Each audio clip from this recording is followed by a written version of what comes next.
TJ, we haven't said this in part 2 of this episode. What's the one rule about typing other people? Oh, yeah. Don't. Yeah, don't type other people. You're both, except for every single time we talk about anybody ever on our podcast. Yeah.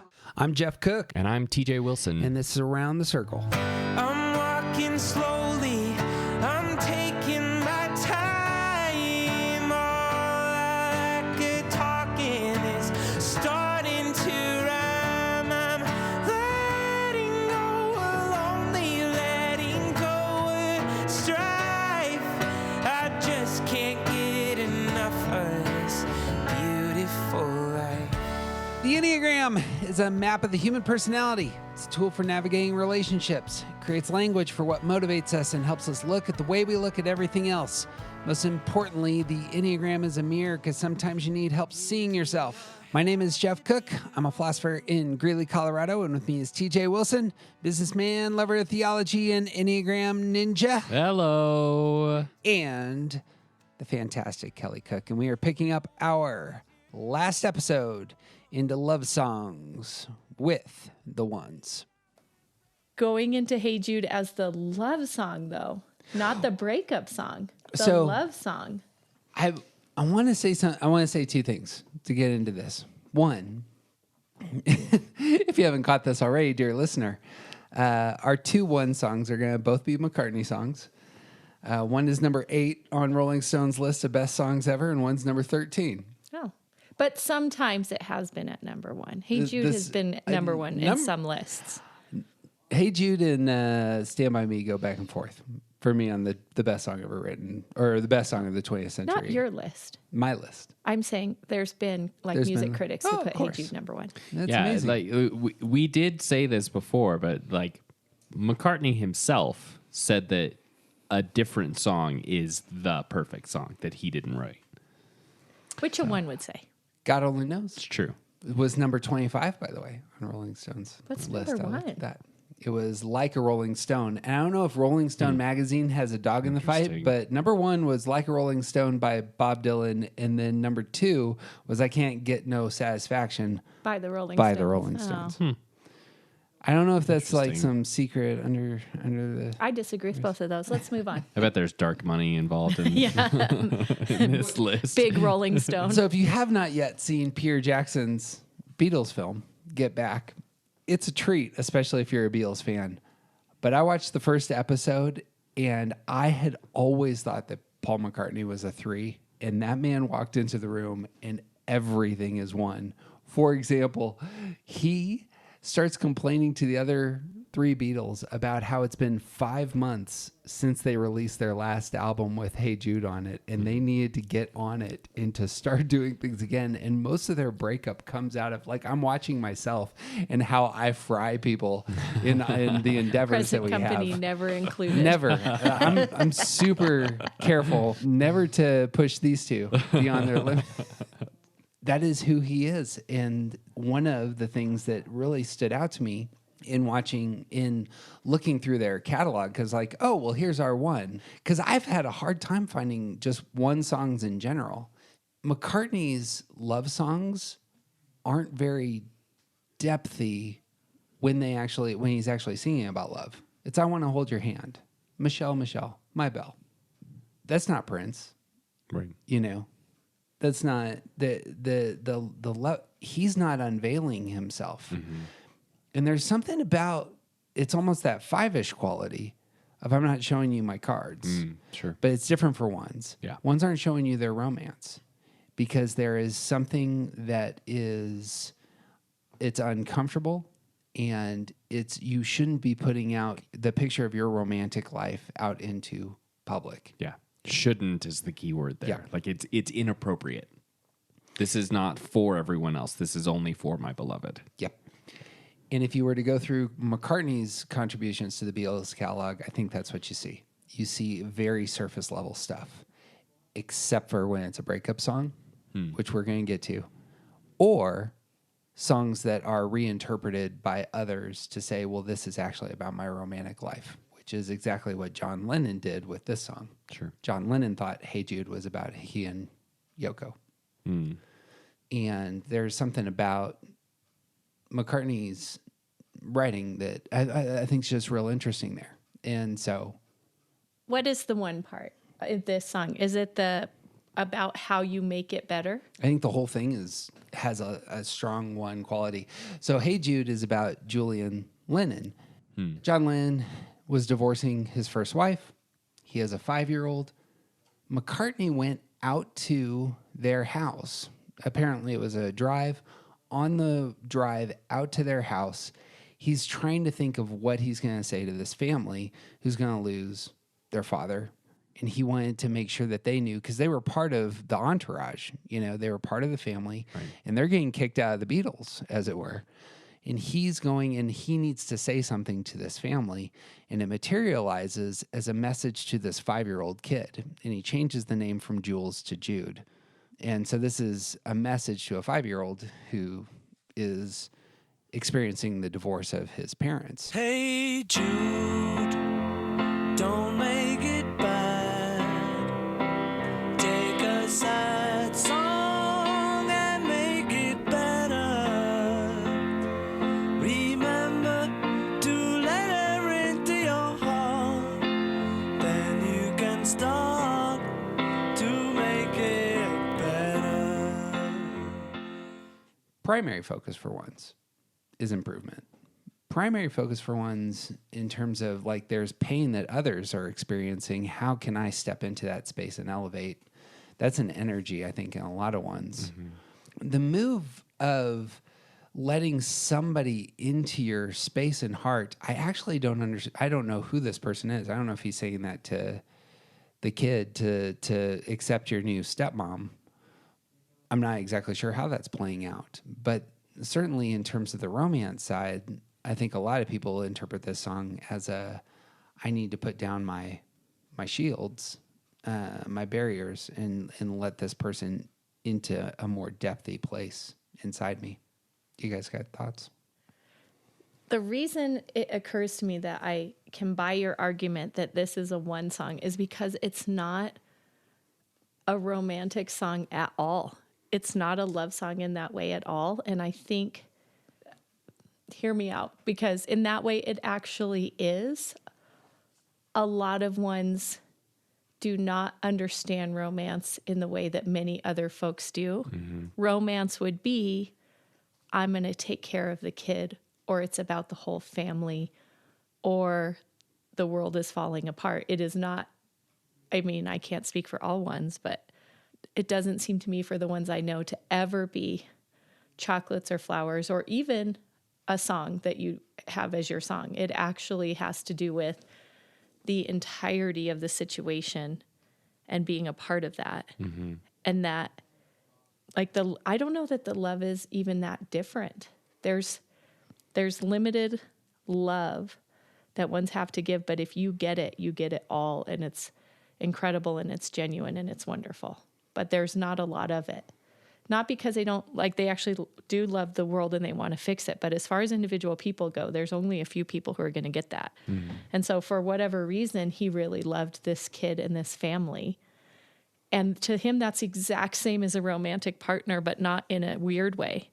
There's no difference in that, in this. Here's a person I care about. They are hurting. I can't fix it. What can I do to fix it? I'll write this down. And so, like, you bringing this up does very much make it a one song. It's not, it's because there's no real understanding of how loves might be different. I think it has to do with this song is not mushy feely. It's not hearts and chocolates and like my soul aches from needing you so bad. It's you were in a circumstance and let me help guide you into being the best version of yourself within that circumstance. Yeah. Which is one's expressing love. Yeah. Like if you know a one, the way that they love you is they try to make your life better and try to help you make your life better. Like that is love for them. Or they really care that your life is hard. Right. Or that things are going wrong. They may not have the capacity sometimes to help you make it better. Or, but that's but they do really care. and they want to be part of guiding you and helping you in that path of movement. Yeah. There's a lot of directive in this, and there's like it's instructive. It's here's how to improve your circumstances. And like it's acknowledgement of the place where you're at, and it's directive of how to move forward. And I think that is very much a significant part of how one's express love. And again, this is where I really wish I had studied Enneagram more to say things. So I'm just trying to think of ones, but I have a close one friend, and she is brilliant at not really letting things be about her, no matter what I ask her. You know, how's your kid? She's good. How are this and this and 6 things about you? And that's actually very, very genuine for her to flip it on me. Yeah. She really does care how I am doing in my world and wants to know those things. And like the story that you told, like Paul McCartney is clearly crushed by this, and not a single piece of this song is about him. And most of the other numbers make love songs about them in some way. And they also make love songs about a single romantic partner that belongs to them. And I just don't feel that anywhere in here, but I can still buy your idea for love song. And that is that if this family is broken, the world is broken, and then love is broken, and maybe love isn't real. So this family must be fixed for the world to be fixed, for love to be real, for me to be able to encounter love. Yeah. To circle back around, ones aren't going to write love songs. If they do, it's going to come out as McCartney writing a cheesy something he thinks is going to sell. Like that's what he's got. He's not going to put out the thing that is most important to him for everybody else to consume. That's not the place. Can I tell you a funny story? By the way, I feel like I'm getting ones horribly wrong for being married to one. But I do want to tell you a funny story that backs this up, which was on our wedding day, we did many of the traditions, like don't see each other before whatever, and including that we wrote our vows like kind of last minute. And I can't remember exactly why we did this, but Jeff's best man brought me his vows, and my maid of honor brought him my vows, to which I bet he didn't even look mine over, just to be honest. He not that he didn't care, he just didn't look. And I read his vows, and I handed them to my maid of honor, Jessica, and I'm like, you go tell Jeff that these are terrible and they're not what we're supposed to do, and they're not whatever. And she just comes back in like 4 minutes later, just really quiet. She's like, he says they are vows. And that if you look it over, you'll see that they are exactly what he wants to say, and they work. And I don't have a clue what they said at this moment. Yeah. Not even an idea, but whatever they were so much more genuine than what I thought vows were supposed to be. I'm sure about that. They were more heartfelt and complex. And so they did not read down like I promise to. Right. What's the official term for calling canon language? Because that's what they were. Pretentious? I mean, that's what they were. They were highfalutin. Yeah, it's 8-syllable. like because there's a properness, an appropriateness. Like you're writing vows that this is the thing that you are promising to someone who you are expecting to spend the rest of your life with, and they need to carry a certain weight, a certain gravitas, a certain level of appropriateness, and like they need to be right. Yeah. And that is only by the standards of the one. Like that, like it's not there. There isn't a website. There isn't like someone in a office somewhere who's writing the rules for how vows are supposed to be. It's the perspective of the one viewing this thing, saying this is what's right and this must be done this way.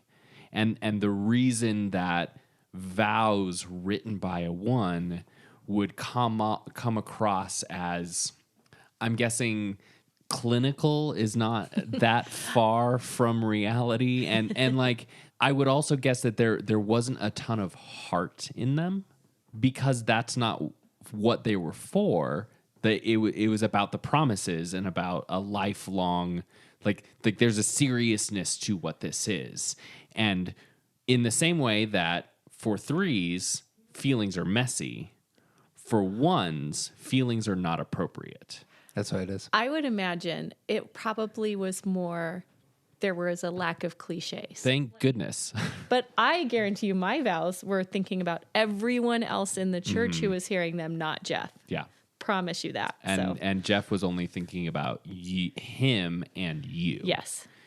And what is appropriate for vows Yeah. in that setting. And for the same reason, 1s don't write love songs that share their heart. That's it. I have a question for you, because so there is a lot of language here that I bet people do interpret, and perhaps a whole lot like No Woman, No Cry. That is, I'm going to read this in a romantic light. I bet you that's going on here as well. Yeah. Why is this the number 1 song in the minds of so many? Because, and this is a very 1 thing, because 1s do speak a lot of wisdom when people can get past the, forgive me for just being bold, but the arrogant wall of oneness. Sometimes 1s come across very badly, and those who know 1s very well know that actually they don't mean to. In fact, like one of my most painful experiences, because I know many 1s, is the look on their face when people are upset with them. It's not pain in the same way. It's like genuine surprise. It's like getting kicked in the shins and not understanding why somebody just kicked you in the shins that you really care about.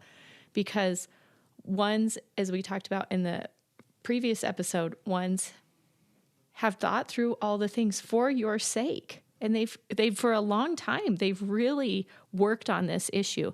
And now they have brought it to you. And if you disagree with them, or you don't understand how they're saying it, or if they say it too bluntly, they're really hurt by that. And so if a 1 writes a song, it doesn't surprise me at all that the whole entire world relates to it, thinks they have a personal connection with it, thinks of it as their song. One of the huge successes of Paul McCartney is he's actually found his way of communicating, and it's only through song. He's pretty bad at it on the Beatles documentary with his pals, because he gets in there and he's too demanding and he's too bossy. And they should get him for the amount of time they've spent together and the amount of work they have done together, but they often do not get him. And what they don't realize is what I think a lot of people don't realize about 1s is that the 1 has worked really hard on it, and they truly mean no harm when they're doing things right and well for you, but they're not good spokespersons for their own ideas often. They come across the wrong way. They're not politicians or diplomats. That's a waste of time, and it's also kind of a lie. And so they don't know how to present their ideas often, but Paul McCartney actually did find his way. And so I think the whole world is like, that's my song. That's a song I have a connection to. That's a song I turn up loud in my car and I sing and I feel a feeling about it. And I'm Jude, or I'm the person that you need to get under your skin and connect to, or I'm the person who's worrying right now, or I'm the person who's afraid. All the things he addresses are actually brilliantly done, because 1s at their best are able to give these huge gifts to the world. I also think, like, just sort of expanding on that and adding another facet to that same idea is that when 1s are able to share from their genuine heart, they share something universal that speaks in a way that when they're trying doesn't. Like, what's some of the love songs that he actually tried to write? That are not breakup songs. Yeah. It's the early stuff. Yeah. Did I She Loves You? appreciate Yeah, it's that sort of stuff. a lot of, like, I appreciate the Beatles and I hate their early stuff. She Loves You, yeah, I hate it. It's a garbage song. 8 Days a Week is nonsense, and it makes me so frustrated. I like that I want to song. hold your hand. Makes me want to shoot myself. I hate the early Beatles stuff. Clean clean. efficient. Like Yeah. it did the job that exactly it's supposed to do, and it did it well. Yep. And I hate that music. And Hey Jude comes from his actual heart, and now it's a universal experience. Yeah. So like this is a superpower that ones are completely unaware that they have, is when they are able to share their actual heart. It speaks so much more thoroughly to people than like doing it the right way. To dress it up a lot of these songs end up having this element that the composition itself has a ton of one going on. It's an individual on a piano to begin. I'm going to do this job. I'm going to, in fact, carry the world on my shoulders is a line in this. And as you were saying, it's a very prescriptive song. And that's where we're going to start.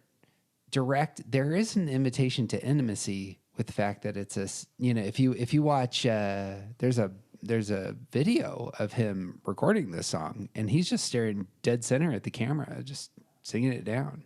Encouragement. There's an empowering nature here that's different from the Lizzo song, different from the Gloria Gaynor song. This is the way that ones, elevate others.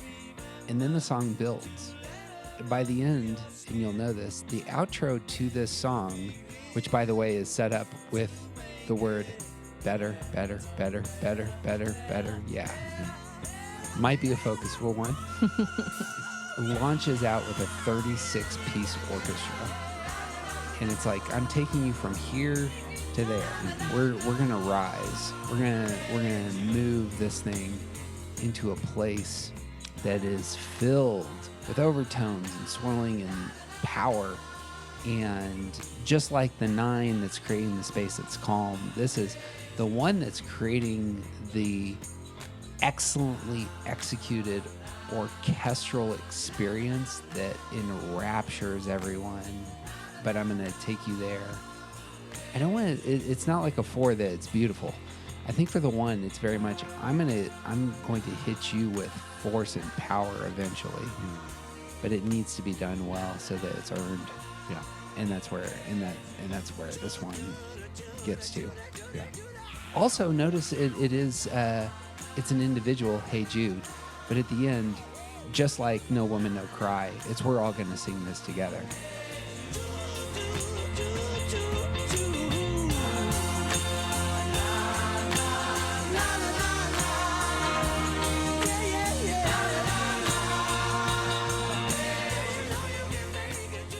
Even that, though, I'm not sure that that's intentional in a way of, like, the narrative doesn't change. I think it still speaks to the idea of, like this becomes a universal experience. That's more, and I mean, this is, I think, I would actually love your thoughts on this, Kyle. This is the difference between intuitively taking in the world and relationally taking in the world. There is connection that is almost physical in that outro. That like you feel the fact that everyone is singing together in that space. I love going to church services with thousands of people, and it's because of the bodies in the room. And I know a lot of people don't like that, and there's a lack of relationship there. And that would be, I feel that in this song. Like all things that ones do, I think they make it for someone else, but it's actually for themselves if they can see it. And so ones, because of the constant misunderstanding and idealism, are often very lonely. And so to end a song with a big sing-along chorus, like so much of this is him telling Jude, you're not alone. You don't have to be alone. Here's how to not be alone. And at the end, they're not alone. And that's for Jude, but it's probably just as much for Paul McCartney. Don't carry the world on your shoulders is the primary message ones need to hear. And it's stated twice. And realistically, how much do you need to save that to a 5-year-old boy. Exactly right. Like, Paul wrote this song to Julian Lennon, but really he was writing it to himself. But he wouldn't, I would say he wouldn't know that. Oh, absolutely He not. would not know Nope. that about No himself. way. Because otherwise it wouldn't come out this way. Correct. Moving to the breakup songs, what ends up happening with McCartney is when he's in stress, he then starts talking about his inner life. And this is where some of his better songs come out. And it's We Can Work It Out. Notice how this is a repair song. Which is try to see it my way. So just All day long. Did you even think about that? All day. I mean, we can read down all the lyrics. These are the heart. That's great. Blackbird. Blackbird singing in the dead of night. Take these broken wings and learn to fly. Just these repair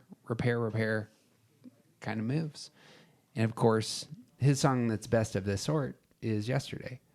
Yesterday is a past focused song, and he has moved to 4, and he's using the tools at 4 to articulate what's going on in his heart.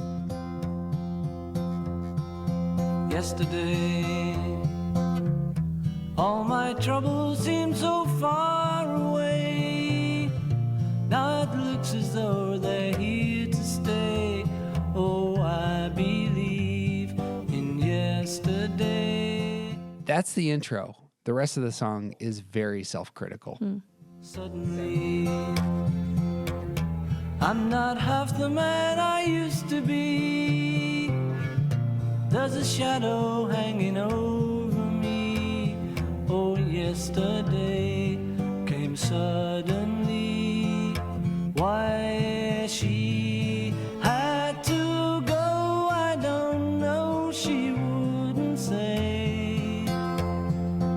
I said something wrong, now I long for yesterday. Critical, self-critical, self-critical. And a lack of self-awareness. Ooh. Self-critical Because- and yeah. lack of awareness at the same time. I don't know why she wouldn't say. For a lot of folks, if she left, you would know why.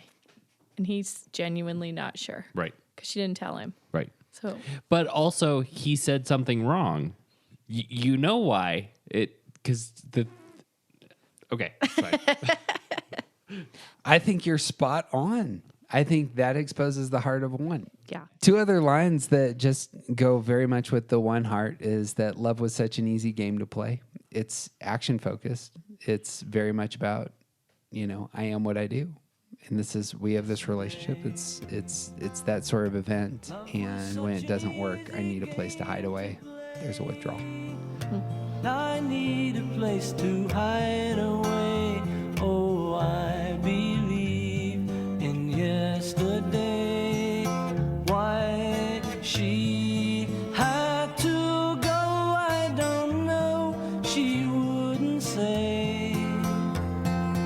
I said something wrong, now I long for yesterday.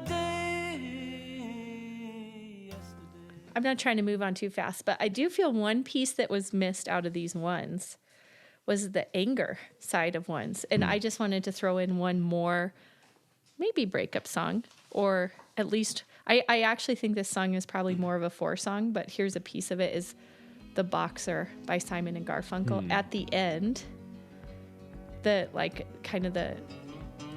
big piece of the song that really explains what's going on with him is, in the clearing stands a boxer, fighter by his trade. By his trade, and he carries the reminders of every glove that laid him down or cut him till he cried out in his anger and his shame. I am leaving, but the fighter still remains.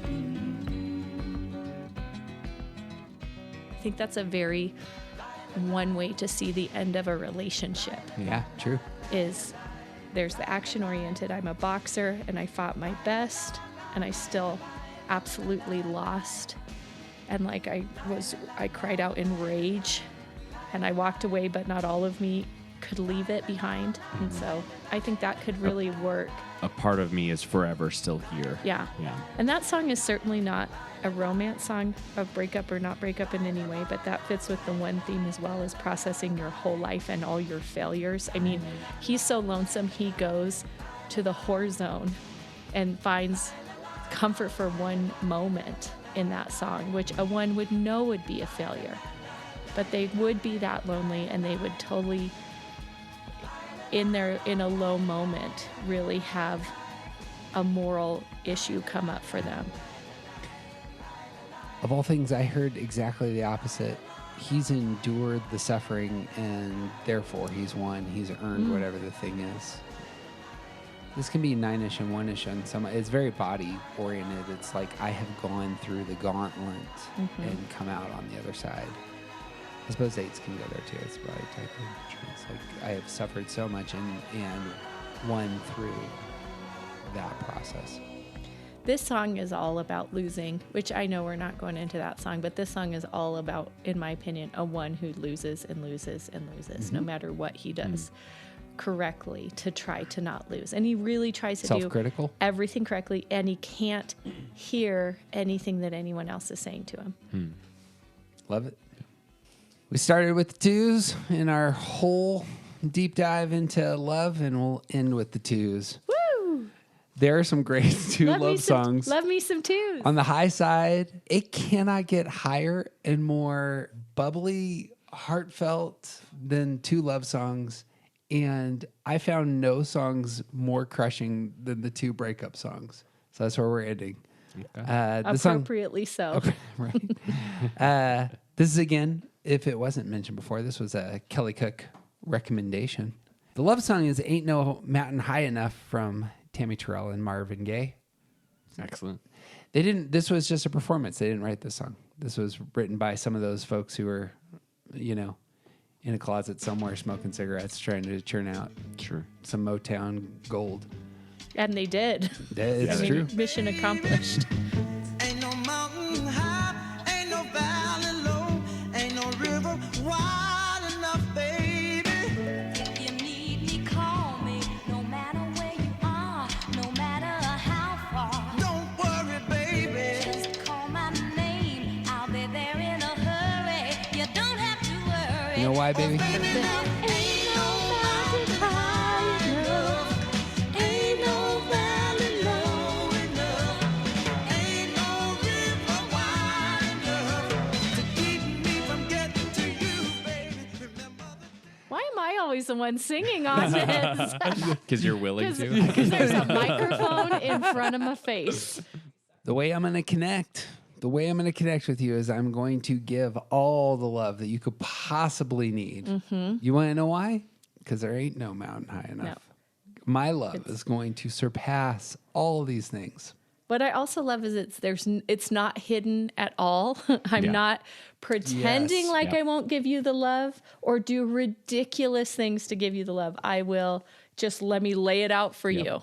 Would you like me to lay in front of this train for you? That Yes, I will do it. I will happily do that for you. And I want to make it clear that you'll never have to doubt that I will do that. Yep. I also really like that it's a duet. Yeah. Yes. Like it's not just I will do anything for you, but also come sing this song with me. Yeah. Yeah. The less familiar part is remember the day I set you free. I told you you could always count on me, darling. Like this is when 2s are not taking care of themselves, which is an easy thing for a 2 to do because they take care of everyone else, especially the one that they love, is that even if we're not together or you don't want me, I'm still going to behave this way for you. And when I have had, I'm embarrassed to tell you, I've absorbed some of this unhealthiness from 2s in the way that like they will also put that love towards their friends if they're not in a good spot to have some self-protectiveness, which they think is like a swear word, and understand that there can be boundaries and that there are folks that you should get just as much love back from as you give. Right. But that line about like, you don't even have to do anything for me. As you both know, my best friend is a 2, and I want to protect that two-ness and say, please, please, please, don't feel like you have to give everything to everybody all the time. And luckily she's healthy and self-actualized and has an 8 for a wife, which Perfect. helps a lot. Yep. So shout out to 8 wives. But that is just, that's a place of like, the 2s are going to take such good care of you that they will almost blind you to the fact that they are doing it at their absolute own peril. And you'll enjoy it. You'll enjoy the love and affection and the treats and the care. And, It's nice to be doted on. and they will act like they don't need it. Because, so this song is so that. Yep. I don't know that another type could say this next line.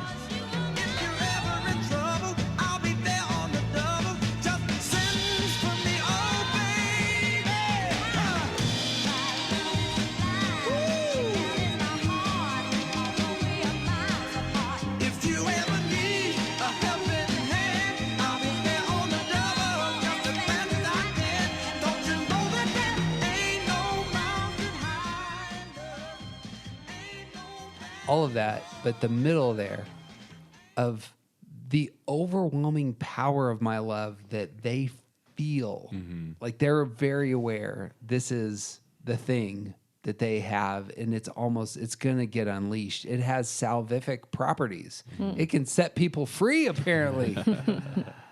That seems unique to the heart of a 2. Yeah.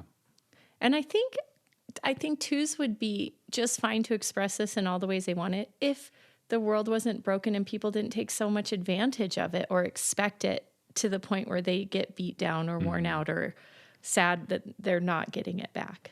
Because this is, doesn't everybody want that friend/lover to say this? I hate the word lover, by the way. Slacks. Lover. I hate slacks. I hate moist panties. Shouldn't all go together, I don't think. And lover. I hate that word. It's fair.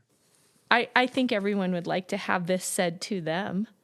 That you you don't have to worry This about. is terrifying to me, actually. This is exactly. Yeah, I bet there's some types that are like, Maybe it's basically a because I smothering didn't have to pillow. earn it, right? I didn't earn this. You're going to be Right. there for me no matter what. I didn't earn it, Right. and so Yeah. Last word on this song? I got nothing else to add.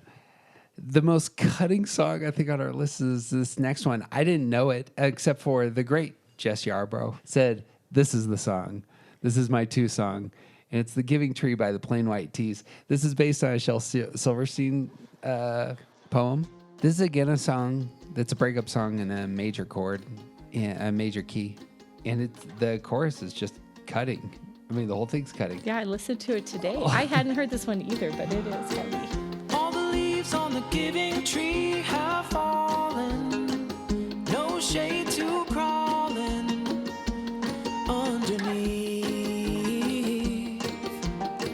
I've got scars from a pocket knife where you carved your heart into me. That's heart center. That's how I connect with the world. And I've experienced the world, and it has done something to me. So much of my energy is about what the other person is doing. In the chorus, If all you wanted was love, why would you use me up? Cut me down, build a boat and sail away. When all I wanted to be was your giving tree. Settle down, build a home and make you happy. motive. Yeah. That's just all crushed motive. The Giving Tree was a book that my grandma gave out to lots of people, and they actually even read it at her funeral. Oh, And I love that. that's gorgeous. It is beautiful, except for it's a really abusive book. And Oh, I'm yeah. sorry that I'm wrecking this, but it's not, there is a beautiful piece to it. And I actually think that by our own volition, we should give as much of ourselves as we can and really be self-sacrificial. And so there's great pieces of it, but it took me till years later to realize that people cutting you down to absolutely nothing is just not, it's not okay. And so, but we do celebrate it, which is one of the reasons I think that 2s get so edified by society when they are so giving.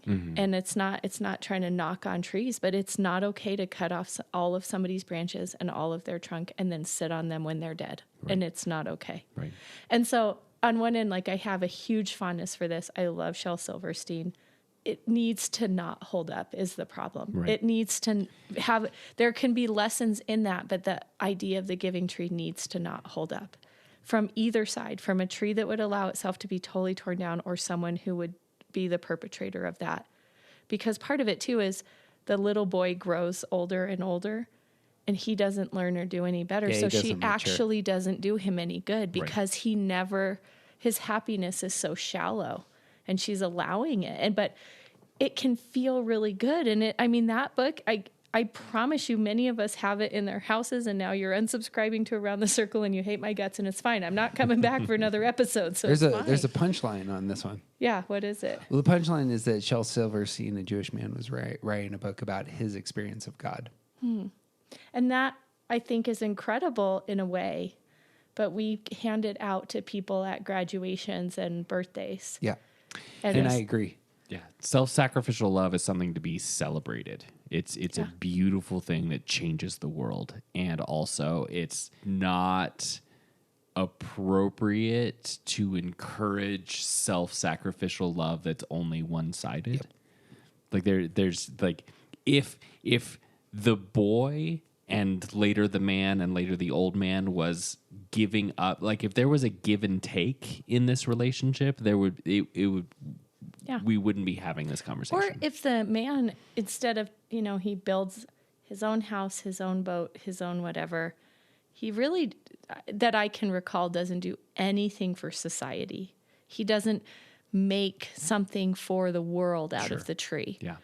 I think you're spot on. by the Yeah, way. and so here's my point, because again, I know that there are probably people who are like spitting on the ground about the ruining of the giving tree, but there are some numbers, 3s included, that need to hear it's not about you, and you need to be more self-sacrificial, and you need to look outside yourself, and you need to do that as a constant practice. But there are some numbers when you celebrate that, you are really hurting them. Right. And I would think particularly of 2s and 6s, Yep. that I could just manipulate my 2 and 6 friends sometimes all the way into burning themselves absolutely out for me. And that would be evil to do.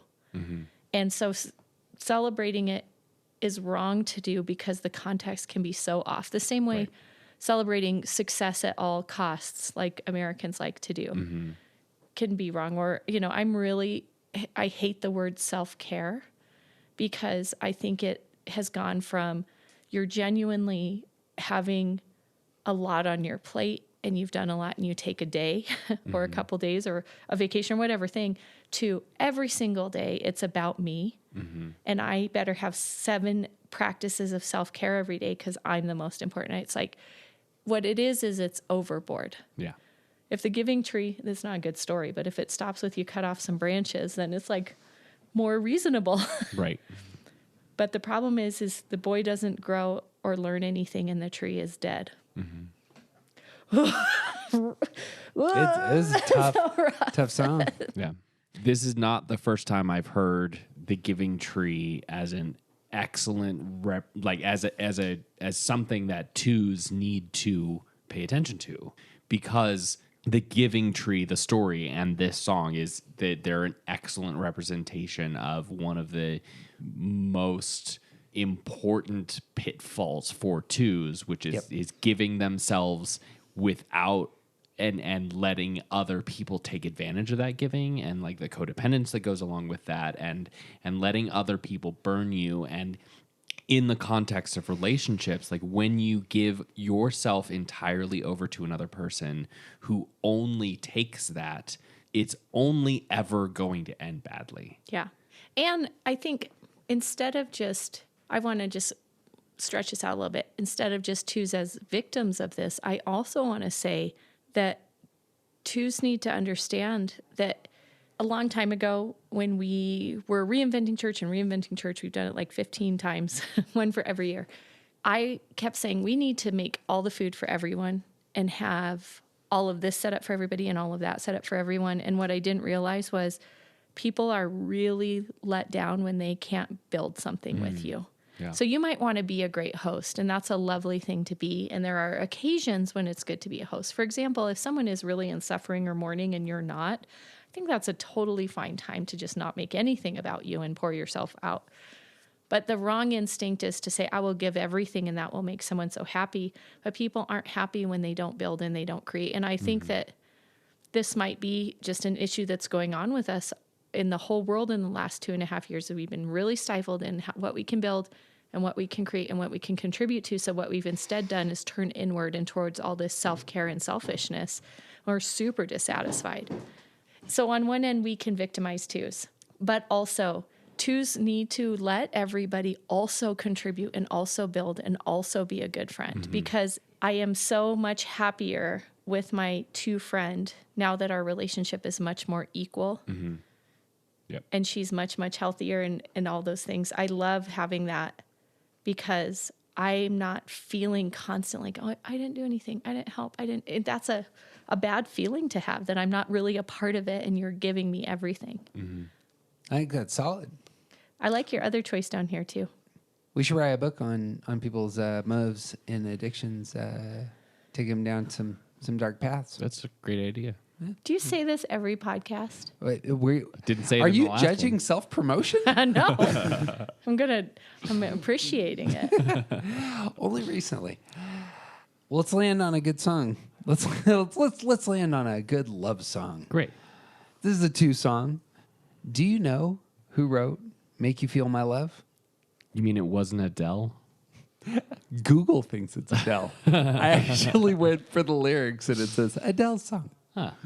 This is actually a Bob Dylan song Okay. Yeah. written recently in 1997. It's one of the most Recently, that was like 25 years ago. recently in terms of it has been covered on albums 450 sure. times. Yeah. Because that's not at all surprising to me. It is a recent classic. It's of that sort. Actually, I think a few of the artists that we've already talked about have recorded This is true. this song. Garth Brooks has recorded this song. Yeah. Haven't done an Adele song. Originally released by Billy Joel, Billy Joel. who gets the award for my least favorite popular artist. So all of them are on. I'll say it again. You want me to say it again? What I know. would Billy Joel do? He'd probably write another terrible song about it. Billy Joel. Yeah, take what that, did he Billy do to Joel. you? His songs are so self-absorbed. He wrote Some one of us don't have the any problem with that. greatest lullabies Yeah. that has ever been. We didn't start the fire? Yes. No, I'm pretty sure it's called Lullaby. I don't know the song. It's magnificent. It's You want to chime in on least favorite? no, because I hate everything. It's a big list. Most. I hate pop music in general. You really do. I really do. So good to sing Just as to. Speaking of feeling your love, then When the rain is blowing in your face and the whole world is on your case, I could offer you a warm embrace to make you feel my love. When the evening shadows and the stars appear, and there is no one there to dry your tears, I could hold you for a million years to make you feel my love. there is going to be a lot of outward energy going from this song, yeah? Yeah. I'm going to hold you until you know you're loved, which is smothering but wonderful. The chorus is the wooing part for this person.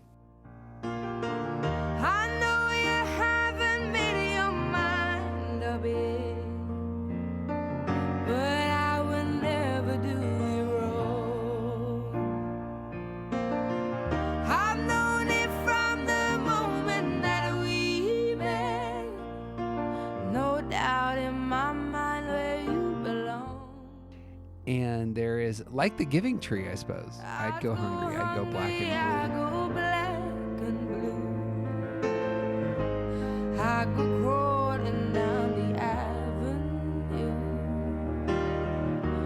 No, there's nothing that I wouldn't do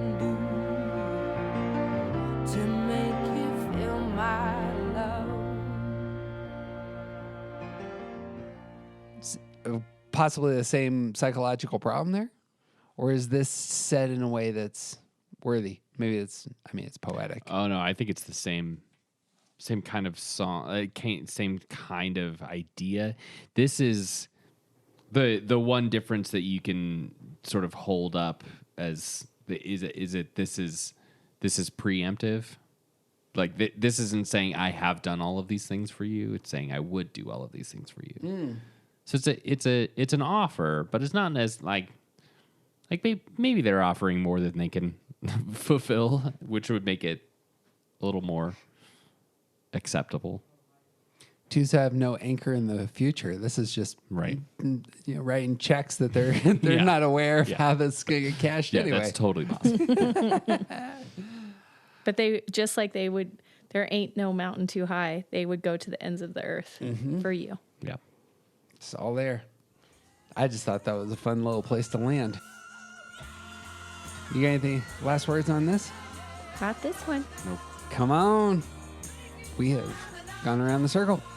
We did it. We made it. Hey, friends, mean the world to us if you would take 2 seconds and give us 3 stars. Oh, wait. How's this work, Cal? 5 stars or no stars. 5 stars or don't go to Apple Podcasts or Spotify. All or nothing. 5 or nothing. We just passed 50 stars on the Spotify. To start. I mean, it's good if it's all 5 stars, but if it's They are all 5 stars. 1-star reviews, that's a problem. However, let's just say this. The maximum stars on any given platform is the amount of There we stars go. you would like. That's what we want. You can give us stars on your platform of choice, however that works for you.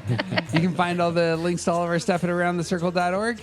Music is by The Collection and whoever I decide to put as the outro music this week. Some of you have stumbled upon us on the Patreon. You have decided you just want to contribute to the work that we're doing, and we're just incredibly grateful. If you do Patreon, we're on there someplace. See, that's shameless, wonderful, Beautiful. super clear Oh, self-promotion. I didn't even flinch. Kelly, it has been a delight talking about romantic music with you. Thank you. You have to say that, but also you're correct. It's like I feel like I want to make T-shirts to hand out to my 3 friends Yeah. that says you have to say that, but also you're correct. Yeah. You promised me a patch. You remember that for I being do on the not show? at all. You don't remember it? No. It's on the recording. No, I have a terrible I've got memory. receipts. I can fix that. Not anymore. It's out there. It's in the interwebs. Uh-oh. So what I got. You got anything else, CJ? I got nothing. He's CJ Wilson. What does he kill? He's fantastic. What is he? He's great. He's all those things. He's also officially awesome. And I'm Jeff Cook. And who you aren't isn't interesting. Be who you are. And set the world on fire.